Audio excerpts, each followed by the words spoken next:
D K ಸಂಪುಟದಲ್ಲಿ ಸ್ಥಾನ ಕೊಟ್ರೆ ನನಗೆ ಬೇಡವೇ ಬೇಡ ಅಂತ ಹೇಳಿ ತುಮಕೂರಿನಲ್ಲಿ ಶಾಸಕ ಕೆ ಎನ್ ರಾಜಣ್ಣ ಕಡ್ಡಿ ಮುರಿದಂತೆ ಹೇಳಿದ್ದಾರೆ.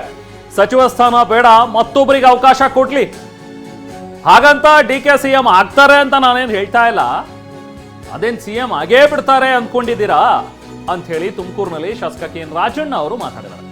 ನನಗೆ ಅಧಿಕಾರದ ದಾಹ ಇಲ್ಲ ಅಂತಲೂ ಕೂಡ ಕೆ ಎನ್ ರಾಜಣ್ಣ ಅವರು ಮಾತಾಡಿದ್ದಾರೆ. ಜೊತೆಗೆ ಅವ್ರೇನ್ ಸಿಎಂ ಆಗೇ ಬಿಡ್ತಾರೆ ಅಂತ ಹೇಳಿ ನೀವೇನು ಅನ್ಕೊಂಡಿದ್ದೀರಾ ಅನ್ನೋ ರೀತಿಯಲ್ಲಿ ಪ್ರಶ್ನೆ ಮಾಡುವ ಮೂಲಕ ರಾಜಣ್ಣ ಈಗ ಹೊಸದೊಂದು ಚರ್ಚೆಗೆ ಈಗ ಕಾರಣವಾಗಿದ್ದಾರೆ.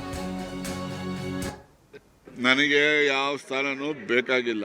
ನಾನು ಮೊದಲೇ ಹೇಳಿದ್ದೀನಿ, ಶಿವಕುಮಾರ್ ಮುಖ್ಯಮಂತ್ರಿ ಆದರೆ ಅವನ ಮುಖ್ಯಮಂತ್ರಿ ಜಾಗದಲ್ಲಿ ನಾನು ಸಚಿವ ಆಗೋದಿಲ್ಲ ಅಂತ ಹೇಳಿದ್ದೀನಿ. ಈಗಲೂ ಅದಕ್ಕೆ ಬದ್ಧ. ನನಗೆ ಯಾವ ಸ್ಥಾನನೂ ಬೇಕಾಗಿಲ್ಲ. ನಾನು ಮೊದಲೇ ಹೇಳಿದ್ದೀನಿ, ಶಿವಕುಮಾರ್ ಮುಖ್ಯಮಂತ್ರಿ ಆದರೆ ಅವನ ಮುಖ್ಯಮಂತ್ರಿ ಜಾಗದಲ್ಲಿ ನಾನು ಸಚಿವ ಆಗೋದಿಲ್ಲ ಅಂತ ಹೇಳಿದ್ದೀನಿ. ಈಗಲೂ ಅದಕ್ಕೆ ಬದ್ಧ. ನನಗೆ ಯಾವ ಸ್ಥಾನನೂ ಬೇಕಾಗಿಲ್ಲ. ನಾನು ಮೊದಲೇ ಹೇಳಿದ್ದೀನಿ, ಶಿವಕುಮಾರ್ ಮುಖ್ಯಮಂತ್ರಿ ಆದರೆ ಅವನ ಮುಖ್ಯಮಂತ್ರಿ ಜಾಗದಲ್ಲಿ ನಾನು ಸಚಿವ ಆಗೋದಿಲ್ಲ ಅಂತ ಹೇಳಿದ್ದೀನಿ. ಈಗಲೂ ಅದಕ್ಕೆ ಬದ್ಧ. ನನಗೆ ಯಾವ